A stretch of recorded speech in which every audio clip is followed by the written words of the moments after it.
To all of you. तो चलिए, Sunday के लिए तो लाइन, संडे तेरी याद आई तो मैं चली आई, ठीक है।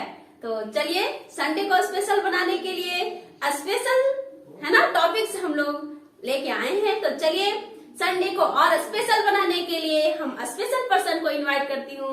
सर आइए, संडे स्पेशल आपका इंतजार कर रहा है। आइए sir, welcome sir. Thank you ma'am. तो चलिए, संडे स्पेशल में हम लोग कुछ लेकर आए हैं। टुडे क्या है, संडे है ना, तो संडे में आज ट्विस्ट है, कुछ अलग लेके आए हैं। प्रत्येक संडे को हम लोग क्वेश्चन लेकर आते थे, लेकिन आज कुछ महत्वपूर्ण ऐसे टॉपिक है, उस पर हम लोग चर्चा करेंगे, ठीक है। तो चलिए, उसी पर हम लोग चर्चा करेंगे मैम। ठीक है सर। तो आप बच्चों के बीच है ना क्लास को थोड़ा एंजॉय करवाइए, फिर मिलते हैं बच्चे। तब तक सर आप थोड़ा बच्चों को कुछ समय दीजिए। तो चलिए बच्चे, क्लास को हम लोग स्टार्ट करते हैं नए जोश नए एनर्जी के साथ ना। तो आज हम लोग को क्या पढ़ना है, हिंद महासागर के बारे में पढ़ना है। तो बच्चे पता ही होगा कि सागर महासागर कितनी इंपॉर्टेंट होते हैं। तो हिंद महासागर विश्व का यह तीसरा महासागर है, ठीक है, तीसरा बड़ा महासागर है। उसके बारे में आज हम लोग चर्चा करेंगे। हिंद महासागर या एक ऐसा सागर है जो किसी देश के नाम पर रखा गया है, हिंदुस्तान के नाम पर रखा गया है, जिसका नाम है हिंद महासागर।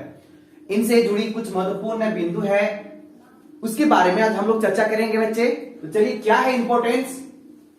हिंद महासागर जो बेसिन है वह विश्व का अपतटीय तेल उत्पादक का लगभग 40% हिस्सा है, ठीक है। जो अपतटीय तेल उत्पादक का जो है कितना प्रतिशत हिस्सा है, 40% हिस्सा। तो यह बहुत ही महत्वपूर्ण है बच्चे, ठीक है, आप इसे नोट कर लीजिएगा, ठीक है। अगला महत्वपूर्ण बिंदु है, उसके बारे में चलते हैं, देखते हैं। विश्व का कुल मत्स्य पालन में, मछली पालन में लगभग यह जो है वह कितना प्रतिशत हिस्सा रखता है, 15%, ठीक है।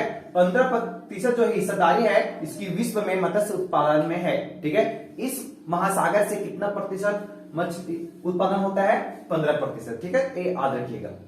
अगला महत्वपूर्ण बिंदु है जो हिंद महासागर से जुड़ी है, ठीक है। हिंद महासागर के द्वीप, हिंद महासागर में कौन कौन महत्वपूर्ण द्वीप है उसके बारे में यहां पे हम लोग चर्चा करेंगे, ठीक है। मॉरिशस, पता ही होगा बच्चे कि मॉरिशस जो है वो हिंद महासागर में है। सेल्स, रियूनियन जो है वो फ्रांस का है। मेडागास्कर, मालदीव यह पुर्तगाल का द्वीप में है। और श्रीलंका, श्रीलंका को पुराना नाम जो है वो सिलोन, सिलोन के नाम से भी जानते थे। तो यह कुछ महत्वपूर्ण जो द्वीप है जो है कहां पे है, हिंद महासागर में स्थित है। अगला महत्वपूर्ण बिंदु है जो हिंद महासागर से जुड़ी है, वह बिंदु क्या है, महत्वपूर्ण देखते हैं। हिंद महासागर में महत्वपूर्ण जलमार्ग, कौन कौन से जलमार्ग जो है जो बहुत ही महत्वपूर्ण है। तो मिस्र में स्वेज नहर, मलेशिया और इंडोनेशिया के बीच मलक्का जल संधि, ऐसे कुछ महासागर है में जो हिंद महासागर में है जो कुछ महत्वपूर्ण जलमार्ग है जो ज्यादा ही महत्वपूर्ण है। इनमें से हिंद महासागर में 2 सबसे प्रसिद्ध जलमार्ग हैं, ठीक है, विश्व व्यापार के लिए यह सबसे महत्वपूर्ण जलमार्गों में से एक है, ठीक है। अगला महत्वपूर्ण बिंदु है कि यह मानव निर्मित स्वेज नहर भूमध्य सागर के साथ साथ लाल सागर से भी जुड़ता है, ठीक है। जो भूमध्य सागर और लाल सागर से जुड़ता है वो कौन सा नहर होता है, स्वेज नहर, ठीक है। अब इसे याद रखिएगा, बहुत ही महत्वपूर्ण है। यह मानव निर्मित है, ठीक है, यह मानव के द्वारा इसको निर्मित किया गया है। अगला इनसे जुड़ी महत्वपूर्ण बिंदु है हिंद महासागर में स्थित प्रमुख बंदरगाह। हिंद महासागर में कौन से प्रमुख बंदरगाह स्थित है उसके बारे में भी देखते हैं। सिंगापुर, यह सबसे व्यस्तम मार्ग है, ठीक है, यह सबसे व्यस्तम जो बंदरगाह है वह कहां पे है, सिंगापुर में, ठीक है, याद रखिएगा। अगला भारत में मुंबई और चेन्नई बंदरगाह, ऐसे कुछ बंदरगाह हैं जो हिंद महासागर के अंतर्गत आते हैं, जो व्यस्तम बंदरगाहों में से एक है। अदन जो है अमन, यह भी महत्वपूर्ण बंदरगाह है। डरबन दक्षिण अफ्रीका का सबसे बड़ा और सबसे व्यस्तम बंदरगाहों में से या जो सबसे महत्वपूर्ण है वह डरबन है, ठीक है, याद रखिएगा। दक्षिण अफ्रीका का सबसे बड़ा और सबसे व्यस्तम बंदरगाह है, कौन सा है, डरबन। जाकार्ता इंडोनेशिया का, और उसके बाद है केन्या का है मोम्बासा, ठीक है। तो कुछ ऐसे बंदरगाह हैं जो बहुत ही महत्वपूर्ण है, यह जो है हिंद महासागर में स्थित है। तो कुछ ऐसे हम लोग महत्वपूर्ण बिंदु पर चर्चा किए हैं। कुछ इनसे और जुड़ी है इस महासागर से। हिंद महासागर के तटीय शहर कुछ है जो तटीय शहर है हिंद महासागर में। कौन सा महत्वपूर्ण तटीय शहर उसके बारे में देखते हैं। मुंबई भारत में है, Colombo Sri Lanka, Singapore, Perth Australia, और दक्षिण अफ्रीका में क्या है डरबन, और दार ए सलाम जो है वह है तांजानिया में। कुछ ऐसे महत्वपूर्ण बंदरगाह, कुछ ऐसे महत्वपूर्ण तटीय शहर जिसके बारे में आज हम लोग चर्चा किए, और यह जो जुड़ा है वह हिंद महासागर से है। कुछ बारे में जानते हैं, मैप के माध्यम से कुछ जानते हैं कि क्या है हिंद महासागर का है। अगर बात किया जाए तो ये मेरा जो है हिंद महासागर का पार्ट है। इसके उत्तर में भारत पाकिस्तान कुछ देश हैं, इसके दक्षिण में जो है अंटार्कटिका है, और पूरब में है इंडोनेशिया, और पश्चिम में अफ्रीका जैसे कुछ देश हैं। ठीक है, आदि देश इसके अंतर्गत आते हैं। तो यह जो था क्षेत्र था वह हिंद महासागर का क्षेत्र था। यह विश्व का तीसरा सबसे बड़ा महासागर है हिंद महासागर, जो किसी देश के नाम पर, हिंदुस्तान के नाम पर इस सागर का नाम पड़ा हिंद महासागर। ठीक है, आप इसे याद रखिएगा बच्चे। ठीक है, तो कुछ ऐसे महत्वपूर्ण बिंदु जो था वह हिंद महासागर से जुड़ा था, जो आज हम संडे स्पेशल में आप लोग को बताएं। ठीक है, तो बच्चे आप इसको बिल्कुल रिमेम्बर कर लीजिएगा, यह पॉइंट बहुत ही महत्वपूर्ण है सभी प्रतियोगिता परीक्षाओं के लिए। ठीक है, अब क्लास को ना लेट करते हुए मैम को इनवाइट करते हैं। मैम भी कुछ लाई है। ठीक है, तो उसके बारे में देखते हैं। चलिए मैम आइए।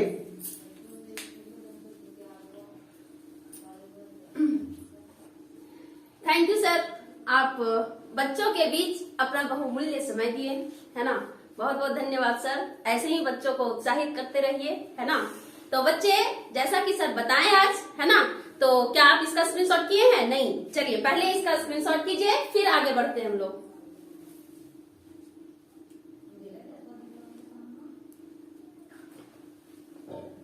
चलिए, तो स्क्रीनशॉट कर लिए बच्चे।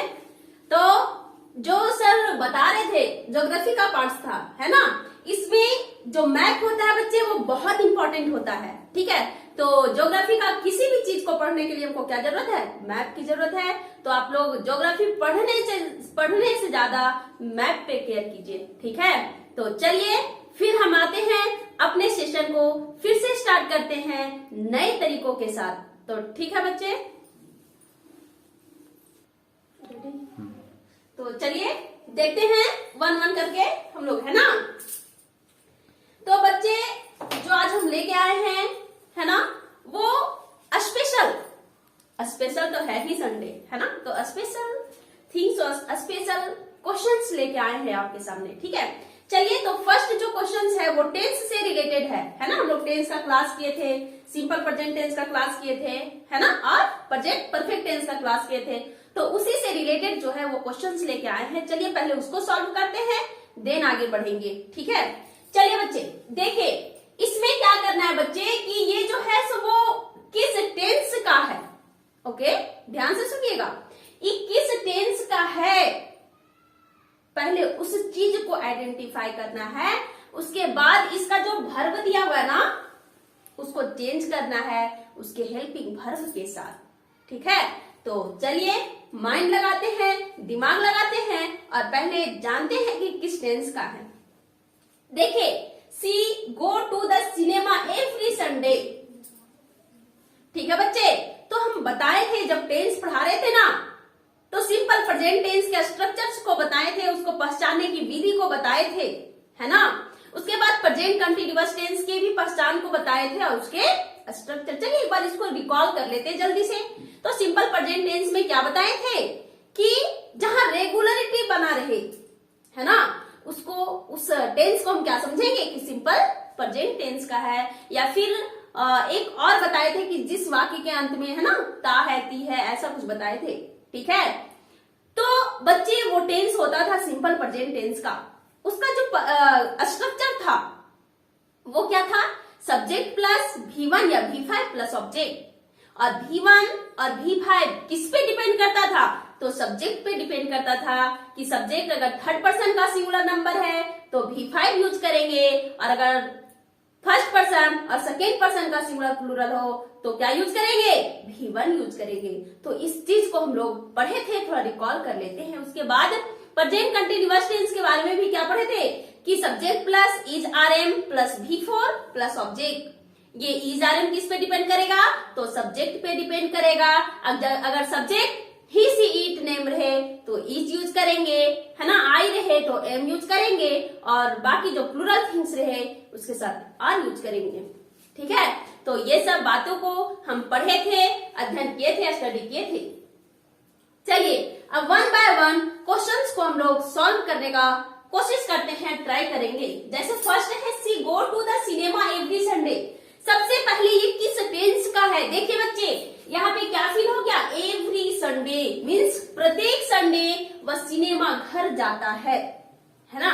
देखो क्या करेंगे, इसका हिंदी भी थोड़ा करके देखेंगे। अगर हिंदी नहीं कर पाएंगे तो इसको हम लोग चूज करेंगे किस टेंस का है। तो यहाँ एवरी वर्ड यूज हुआ है ना। उसमें आप हमारे जो टेंस पढ़ाए हैं उसमें आप जाके जरूर देखिएगा, उसमें सारे ट्रिक बताया हुआ है। ठीक है, तो यहाँ एवरी वर्ड यूज किया हुआ है, इट मीन्स ये किस टेंस का है, तो ये जो है वो सिंपल प्रेजेंट टेंस का है। किस टेंस का है बच्चे, तो सिंपल प्रेजेंट टेंस का है। इसका स्ट्रक्चर क्या होता है, सब्जेक्ट प्लस V1 या फिर V5 प्लस ऑब्जेक्ट। ठीक है, तो देखिए यहाँ पे सब्जेक्ट क्या है, सी है। क्या है, सी है।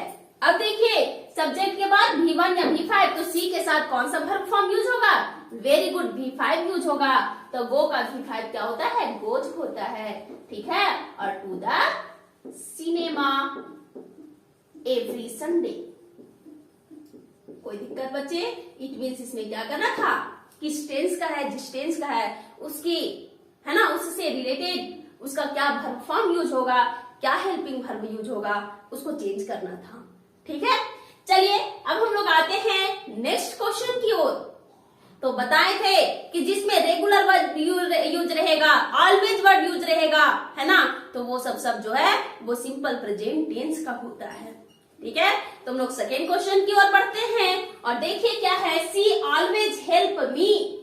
तो यहाँ कौन सा वर्ड यूज हुआ है, ऑलवेज वर्ड यूज हुआ है। It means it is also in simple present tense, so we write the structure basis on simple present tense. Okay, so now see always, then what, see के साथ कौन सा verb form use होगा, तो V5, तो help का V5 क्या हो जाएगा, हेल्प्स, और मी का मी। बात समझ में आई। चलिए अब हम लोग आते हैं नेक्स्ट क्वेश्चन की ओर। क्या है देखिए, I leave for Delhi next week. थोड़ा हिंदी भी करके देखेंगे कि मैं क्या कर रहा हूं, नेक्स्ट वीक दिल्ली जा रहा हूं या दिल्ली जा रही हूं। तो जा रही हूं क्या या रहा रही हूं आ गया, है ना। तो ये किस टेंस का हो गया, रिकॉल कीजिए कि जा रहा हूं, रहा हूं, रही हूं रहेगा तो वो किस टेंस का होगा, तो प्रेजेंट कंटिन्यूअस टेंस का। बच्चे हम लोग अगर हिंदी करना जान गए तो बहुत इजी है किसी चीज को आइडेंटिफाई करना कि वो किस टेंस का है। तो जैसे कि अभी यहीं पे पता चल गया कि नहीं कि मैं नेक्स्ट वीक दिल्ली जा रहा हूं, ऐसा तो नहीं होगा मैं नेक्स्ट वीक दिल्ली जाता हूं, ये सेंटेंस तो रॉन्ग है ना। हम लोग हिंदी को तो अच्छे से जानते हैं ना, इंग्लिश नहीं जान पाए लेकिन हिंदी को तो अच्छे से जानते हैं, है ना। तो थोड़ा हिंदी भी हम लोग करके देखेंगे, है ना। तो चलिए मैं नेक्स्ट वीक कहाँ जा रही हूँ, दिल्ली जा रही हूँ, दिल्ली जा रही हूँ। इट मीन्स ये किस टेंस का हो गया, जा रहा हूँ, रहा हूँ, रही हूँ। तो ये सिंपल प्रेजेंट टेंस का है क्या, नहीं, ये जो है वो प्रेजेंट कंटिन्यूअस टेंस का है। किस टेंस का है बच्चे, तो प्रेजेंट कंटिन्यूअस टेंस का क्या होता था structure, subject plus is RM plus verb में ING या V4 plus object. V4 it means verb में ING, है ना। कोई भी वर्ब जैसे गो है तो गो में ING लगा देंगे तो क्या हो जाएगा, गोइंग हो जाएगा। तो चलिए इसका क्या हो जाएगा, आई एम लिविंग, है ना। इसके साथ क्या हेल्पिंग वर्ब हो गया, V4, इसके साथ हेल्पिंग वर्ब इज RM और वो किस पे डिपेंड करेगा, तो सब्जेक्ट पे डिपेंड करेगा। तो आई एम लिविंग फॉर जो है सेम वही लिख देंगे, दिल्ली नेक्स्ट वीक। चलिए कोई दिक्कत बच्चे यहाँ तक, कोई दिक्कत नहीं, ठीक है। चलिए अब हम लोग नेक्स्ट क्वेश्चन की ओर बढ़ते हैं। The sun in the east, right जो वर्ड है, जो वर्ब है, उसको चेंज करना है, ठीक है। तो देखिए ये रेगुलरिटी है, डेली का वर्क है ना, कि सूर्य क्या करता है, पूर्व से उगता है, ईस्ट से उगता है। देखो लास्ट में ता है, आया कि नहीं आया, तो फिर वही बात है ना। तो ये किस टेंस का हो गया, सिंपल प्रेजेंट टेंस का हो गया। तो यहाँ क्या हो जाएगा, द सन, सन सिंगल है, यूनिवर्स में सिंगल है ना। इट मीन्स ये क्या हो गया, थर्ड पर्सन का सिंगुलर नंबर। इट मीन्स इसके साथ कौन सा वर्ब यूज होगा, तो V5 यूज होगा। तो sun rises in the east. कोई दिक्कत बच्चे, नहीं दिक्कत है ना, लेकिन इसी में सबको प्रॉब्लम है, क्योंकि हम लोग पहचान नहीं पाते हैं कि किस टेंस का है। तो बच्चे इस चीज को पहचानने के लिए आपको सबसे पहले टेंस को अच्छे से जानना होगा, उसके रूल्स को जानना होगा, उसके पहचान को जानना होगा, है ना। उसमें कुछ ऐसे वर्ड्स होते हैं जिसको जानना होगा बच्चे। तो आप सबसे पहले टेंस को अच्छे से पढ़िए, ठीक है। आपका हर एक वीडियो इस चैनल पे मतलब बना दिया गया है, बता दिया गया है, ठीक है। तो आप वहां के हेल्प से आप टेंस को जरूर पढ़िए हमारे चैनल पे, ठीक है। चलिए आगे बढ़ते हैं। Oil on water, oil water पे क्या करता है, तैरता है। देखो लास्ट में आया ना ता है, आया कि नहीं आया, आया ना। It's very simple. फर्स्ट हम लोग हिंदी करके भी देख सकते हैं, है ना, कि ऑयल कहाँ तैरता है, तो फ्लोट करता है वाटर पे, तो तैरता है, ता है, आया कि नहीं आया। तो ये किस टेंस का हुआ, तो सिंपल प्रेजेंट टेंस का हुआ। और सिंपल प्रेजेंट टेंस का स्ट्रक्चर हम लोग जानते हैं कि क्या होता है, subject plus V1 V5 plus object, है ना। देखो बच्चे हम कहते हैं किसी चीज को रिलेट करके पढ़ो, बताए ना, बार बार बोलते हैं हम, जितना बार भी ये रिलेटेड वर्ड आता है उसमें हम बार बार बोलते हैं कि किसी भी चीज को, है ना, रिलेट करके पढ़िए, उससे ज्यादा हमें रिमेम्बर होगा, ठीक है। तो आप रिलेट कीजिए और पढ़िए। तो यहाँ क्या हो जाएगा, ऑयल, तो ऑयल सिंगल है, सिंगुलर है, देन वी यूज V5, तो क्या हो जाएगा, फ्लोट्स ऑन द वाटर। देखो बच्चे कितना सिंपली हम इसको सॉल्व किए, है ना। ये SSC के एग्जाम्स वगैरह में जनरली पूछ लिया जाता है, तो उस टाइम हम लोग समझ में नहीं आता है कि इसको क्या करना है, ठीक है। तो इसको जनरली कुछ नहीं, बस हमको टेंस को अच्छे से जानना होगा बच्चे, तभी ये सब पॉसिबल हो सकता है। चलिए ठीक है। और हम लोग फिर एक सप्ताह, एक वीक में जो पढ़े उससे रिलेटेड कुछ बातें करते हैं। अब क्या पढ़े थे, डायरेक्ट इनडायरेक्ट स्पीच के बारे में पढ़े थे बच्चे। सबसे पहले आप जो ऊपर वाला पार्ट है उसका स्क्रीनशॉट लीजिए, फिर हम लोग आगे बढ़ते हैं।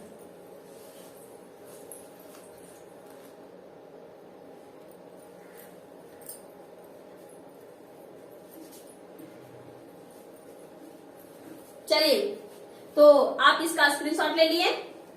चलिए हम लोग आगे देखते हैं, डायरेक्ट इनडायरेक्ट स्पीच को देखते हैं। तो बच्चे इसको क्लीन कर देते हैं, ठीक है। देखिए बच्चे, एक ही तरीका से आप सीख सकते हैं। जब तक आप रिलेट करना नहीं जानिएगा, जब तक आप रिलेट नहीं कीजिएगा, जब तक आप चीजों को रिवाइज नहीं कीजिएगा, तब तक कोई भी चीज पॉसिबल नहीं हो सकता। देखते हो हम लोग जानते हुए चीजों को भी रॉन्ग कर देते हैं, क्यों? सबसे बड़ा डिमेरिट है हम लोग रिवीजन नहीं करते। हम लोग जानते हैं कि इस चीज को हम लोग क्या कर रहे हैं, जान रहे हैं, तो रिवीजन करना बहुत जरूरी है। आप रिवीजन करोगे तभी सीख पाओगे, है ना। देखते हो बड़े बड़े लोग अगर रिवीजन नहीं करते हैं तो अच्छे अच्छे बातों को भूल जाते हैं, सीखा हुआ चीज को भूल जाते हैं। तो रिवीजन कीजिए बच्चे, है ना। चलिए तो हम लोग डायरेक्ट इनडायरेक्ट स्पीच के बारे में जानते हैं। तो हम पिछले बार बताए थे पास्ट के बारे में कि अगर रिपोर्टिंग जो वर्ब है, रिपोर्टिंग वर्ब अगर पास्ट में रहेगा तो उसको हम लोग इनडायरेक्ट स्पीच में कैसे चेंज करेंगे, ठीक है। आगे बढ़ते हैं, है ना। इसको डायरेक्ट को किसमें चेंज करना है, तो इनडायरेक्ट। तो हम बताए थे बच्चे कि अगर सेड है ना, ये पास्ट में हो गया और सेज किसमें है, प्रेजेंट में है ना। तो अगर प्रेजेंट में रहता है, जब उसको चेंज करते हैं तो वो किस फॉर्म में यूज होता है, वो कोई चेंज नहीं होता है, बस जहां जहां प्रोनाउंस होता है वहां पे चेंज होता है ना। तो बच्चे यहाँ पे सेड आ गया, इट मीन्स ये किसमें आ गया, पास्ट में आ गया। तो इसके इन्वर्टेड कॉमा के अंदर जो पार्ट्स है, जो सेंटेंस है, उसको भी चेंज करना है, ठीक है। तो चलिए देखते हैं वन वन करके। फर्स्ट में क्या है, मदन सेड टू, तो सेड टू किस में चेंज हो जाएगा, और टोल्ड में हो जाएगा, है ना। आस्क्ड में कब होगा बच्चे, जब यहाँ इंट्रोगेटिव सेंटेंस होगा, तो इसमें कंफ्यूजन नहीं करना है, ठीक है। तो Madan told her, inverted comma के बदले क्या होगा, डाइट होगा, ठीक है। अब चलिए I first person change into what, subject, तो मदन नेम है ना, तो नेम के बदले में क्या यूज करेंगे, तो प्रोनाउन यूज करेंगे, है ना, कि मदन ही लिख देंगे, नहीं, यहाँ प्रोनाउंस को है ना प्रायोरिटी दिया जा रहा है। तो मदन के बदले में मदन ना लिखकर क्या लिखेंगे, ही लिखेंगे। अब देखिए यहाँ हैव बीन है, इट मीन्स ये किस टेंस में है, प्रेजेंट परफेक्ट टेंस में, और present perfect tense direct in speech को इनडायरेक्ट स्पीच में चेंज करने के लिए आप देखिएगा जहां हम इसको राइट करवाए हैं उस किस में चेंज करते हैं, तो पास्ट किस में चेंज करेंगे, तो पास्ट परफेक्ट कंटिन्यूअस में चेंज करेंगे, ठीक है। तो पास्ट परफेक्ट कंटिन्यूअस टेंस का क्या होता है बच्चे स्ट्रक्चर, तो subject plus have been plus before plus object plus four scenes और टाइम, है ना। तो चलिए देखिए बच्चे, हम बताते हैं, बार बार बोलते हैं कि किसी भी चीज को क्या करो, रिलेट करके पढ़ो, रिलेट करके पढ़ोगे तभी आप सीख पाओगे, है ना। अगर टेंस का बात आया तो टेंस को हम फिर से रिवाइज करेंगे, अरे कौन कौन टेंस था, तो सिंपल प्रेजेंट था, पास्ट है ना, कंटिन्यूअस था, परफेक्ट था, परफेक्ट कंटिन्यूअस था, स्ट्रक्चर्स क्या था, है ना। तो इस चीज को अगर आप रिलेट करके पढ़ोगे बच्चे तभी आप सीख पाओगे, ठीक है। तो चलिए, मदन टोल्ड हर डाइट, क्या हो गया, subject I change into subject, तो ही हो गया, और फिर हैव के जगह क्या हो जाएगा, हैड बीन हो जाएगा। टीचिंग है, टीचिंग हो जाएगा बच्चे। अब देखो योर क्या है, सेकेंड पर्सन, सेकेंड पर्सन ये किस रूप में यूज है, तो यहाँ पे एडजेक्टिव्स के रूप में यूज है ना। तो एडजेक्टिव, तो your change into which, your second person change into object, तो हर का फिर से देखेंगे तो एडजेक्टिव फॉर्म क्या होगा, तो सी हर, तो हमको क्या मिला, एडजेक्टिव फॉर्म हर मिला, तो टीचिंग हर सिस्टर 4 years। कोई दिक्कत बच्चे, तो ये बात समझ में आई कैसे हम लोग डायरेक्ट स्पीच को इनडायरेक्ट स्पीच में चेंज करते हैं, है ना, अगर उसका रिपोर्टिंग वर्ब पास्ट टेंस में हो। तो चलिए अब खुद से आप लोग बनाने का कोशिश कीजिएगा, ठीक है। चलिए तो नेक्स्ट क्वेश्चन को हम लोग करते हैं discuss. She said to them, तो क्या हो जाएगा, सी टोल्ड देम, क्या हो जाएगा बच्चे, सी टोल्ड देम हो जाएगा, इन्वर्टेड कॉमा के बदले में दैट लगेगा। I first person change into what, subject, तो सी हो जाएगा, और काइंड का क्या में चेंज हो जाएगा, कुड में चेंज हो जाएगा, है ना। जो हम टेबल बताए हैं उसको आप रिपीट कर लीजिए, रिमेम्बर कर लीजिए, ठीक है, तभी हो पाएगा। तो she could help you, second person change into object, और ये किस रूप में है, तो ऑब्जेक्ट के फॉर्म में ही यूज है, तो देम का भी कौन सा फॉर्म यूज करेंगे, ऑब्जेक्ट का ही फॉर्म यूज करेंगे। बच्चे, बहुत सारे बच्चे क्या करते हैं, तो उनको समझ में ही नहीं आता है कि नॉमिनेटिव केस क्या होता है, पॉसेसिव एडजेक्टिव क्या होता है, पॉसेसिव प्रोनाउन क्या होता है। तो बच्चे इसका जो हम क्लास करवाए हैं उसको आप जरूर देखिएगा, तभी समझ में आएगा कि किस फॉर्म में कहाँ पे यूज करना है, ठीक है। तो चलिए, यहाँ पे ऑब्जेक्ट था तो इसीलिए ऑब्जेक्ट के फॉर्म में यूज किए, और देम का जो ऑब्जेक्ट फॉर्म होता है वो देम ही होता है, ठीक है। चलिए इफ है, इफ, अब देखिए यहाँ यू किस फॉर्म में यूज हुआ, तो सब्जेक्ट के फॉर्म में यूज हुआ, है ना। तो you change into second person them, तो देम का सब्जेक्ट फॉर्म क्या होता है, तो दे होता है, तो यहाँ दे लिखेंगे। उसके बाद डोंट, ये किस टेंस का है, तो सिंपल प्रेजेंट टेंस का है, और सिंपल प्रेजेंट टेंस का किस में चेंज होता है, तो सिंपल पास्ट टेंस का में चेंज होता है। एक बात कही जाती है कि जैसा देश होता है वैसा भेष अपनाना पड़ता है ना। तो ये लोकोक्तियां हम लोग सुनते हैं, तो ये क्यों कहा जाता है कि जैसा देश में गए हैं वैसा ही भेष अपनाना होगा। अगर हम दूसरा भेष अपनाते हैं तो कितने लोगों के साथ फाइटिंग हो सकती है, कितने लोगों से झगड़ा वगैरह हो सकता है ना। इस चीज को हम क्यों बोले, तो देखिए यहाँ डोंट है, इट मीन्स ये नेगेटिव सेंटेंस में है ना। तो इसका जो हम फॉर्म लिखेंगे उसको भी नेगेटिव फॉर्म में ही लिखेंगे, ठीक है। तो डोंट है, ऐसा नहीं कि हार्म का हम लोग जानते हैं कि सिंपल प्रेजेंट जो है सिंपल पास्ट में चेंज होता है, तो ऐसा नहीं कि सब्जेक्ट प्लस V2 हो जाएगा, नहीं होगा। क्यों? क्योंकि यहाँ नेगेटिव सेंटेंस में है, इस चीज को भी ध्यान देना होगा।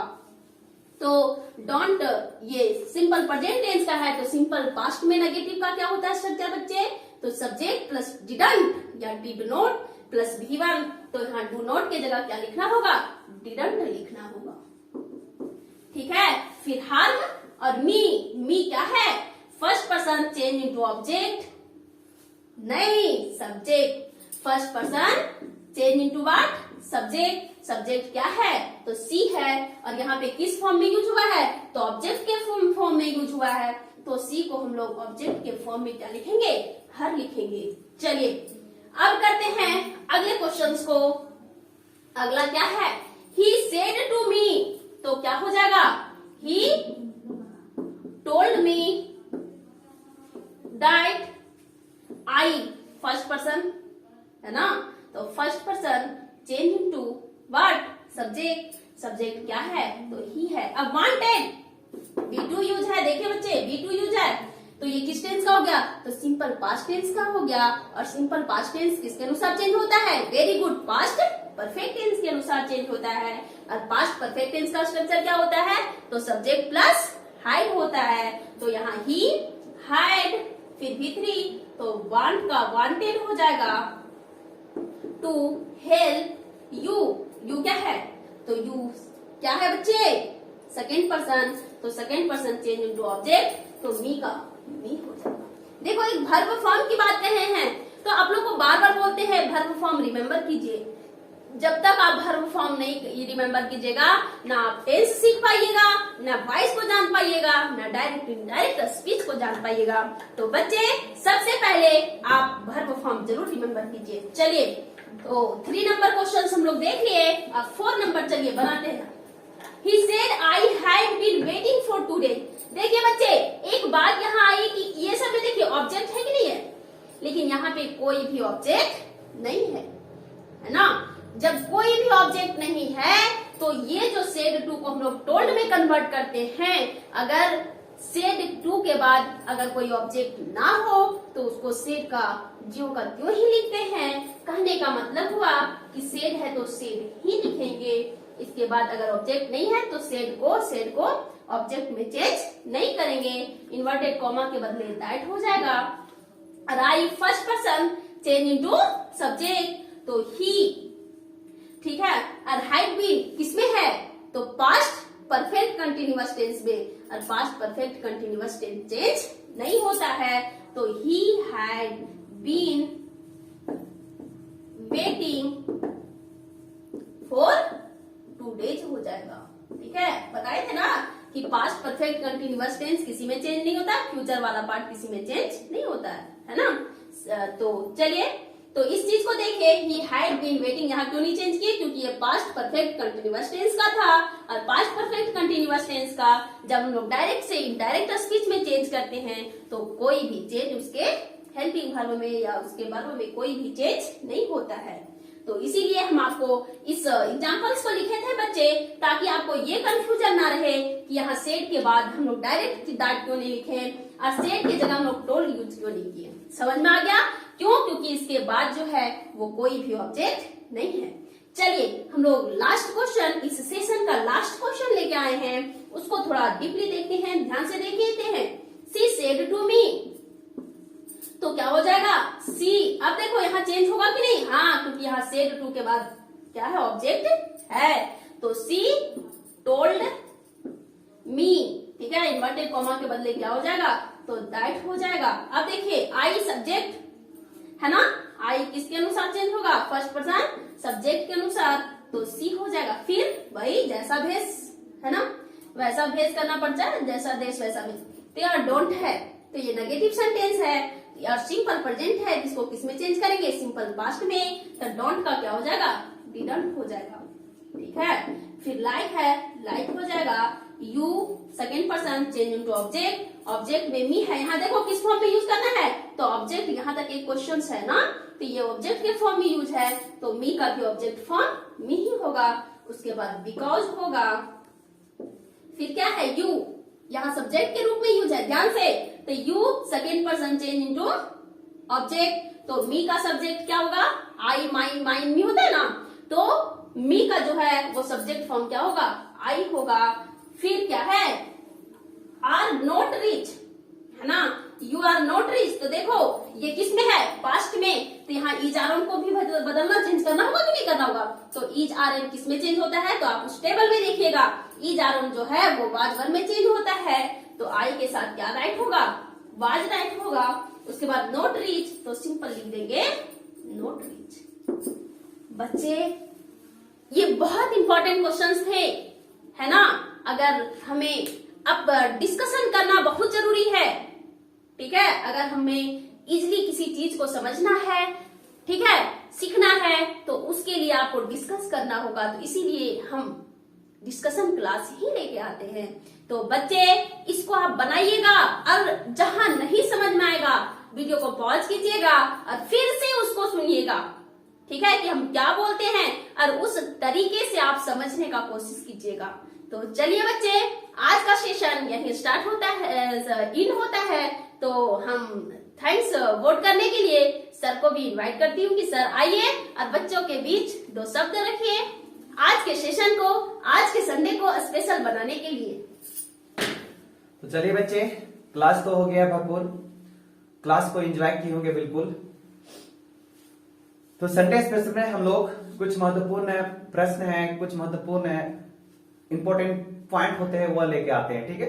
तो प्रत्येक संडे आप देख ही रहे हैं कि हम लोग आप लोग के लिए लगे ही हैं। किसी प्रकार का कोई दिक्कत होता है तो कमेंट सेक्शन में बिल्कुल कमेंट्स करिए, और चैनल को बिल्कुल आप विजिट करिए, देखिए कि क्या कोई दिक्कत है या क्या आपको समझ में नहीं आ रहा है, तो आप वहां पे देखिएगा, ठीक है। तो संडे एंजॉय करिए बच्चे, फिर हम लोग मिलेंगे next Sunday. Thank you sir, thank you बच्चे, आपने इतना अपना बहुमूल्य समय दिया हम लोगों के साथ, है ना। फिर मिलते हैं हम लोग अगले संडे को, अगले जोश जुनून और अगले तरीके से, अगले नए नए टॉपिक्स के साथ, है ना, और नए तरीके से कैसे हम किसी चीज को सॉल्व करेंगे। तो बच्चे आप हमें जरूर सपोर्ट कीजिए, है ना। तो चलिए लास्ट में यही कहना चाहेंगे कि आप लोग माइंड कंसंट्रेट कीजिए वनली स्टडी पर। स्टडी ही एक ऐसा वे है जो हमें सक्सेस दिला सकता है ना सर। बिल्कुल बिल्कुल सही बात बोल रही है मैम, क्योंकि स्टडी ही बहुत जरूरी है। इसलिए बोला जाता है ना कि education is the best weapon, ठीक है। तो आपको लक्ष्य प्राप्ति करनी है तो आपको पढ़ाई तो बिल्कुल करना होगा। तो कुछ हम लोग लेकर आते हैं आप लोग के लिए पढ़ाई का कुछ मटेरियल्स जो आपको कुछ हेल्प हो जाए, ठीक है बच्चे। हम लोग तो बस आपको मटेरियल्स दे सकते हैं, है ना, आपको तो रिमेम्बर नहीं करवा सकते, या फिर हाँ खुद मेहनत करना होगा, ठीक है। और खुद मेहनत कीजिएगा तभी आगे निकल सकिएगा। किसी के सहारे आज तक ना कोई चल पाया है, ना ही हम लोग चल पाएंगे। तो खुद, है ना, सेल्फ डिपेंड बनिए। किसी के सहारे हम लोग कभी भी आगे नहीं बढ़ सकते हैं, है ना। तो चलिए इसी के साथ आज के सेशन को हम लोग एंड करते हैं, और फिर मिलते हैं अगले डे, और अगले संडे का आप लोग इंतजार कीजिएगा बच्चे। तो चलिए इसी के साथ आज का क्लास एंड करते हैं, ठीक है। चलिए बाय।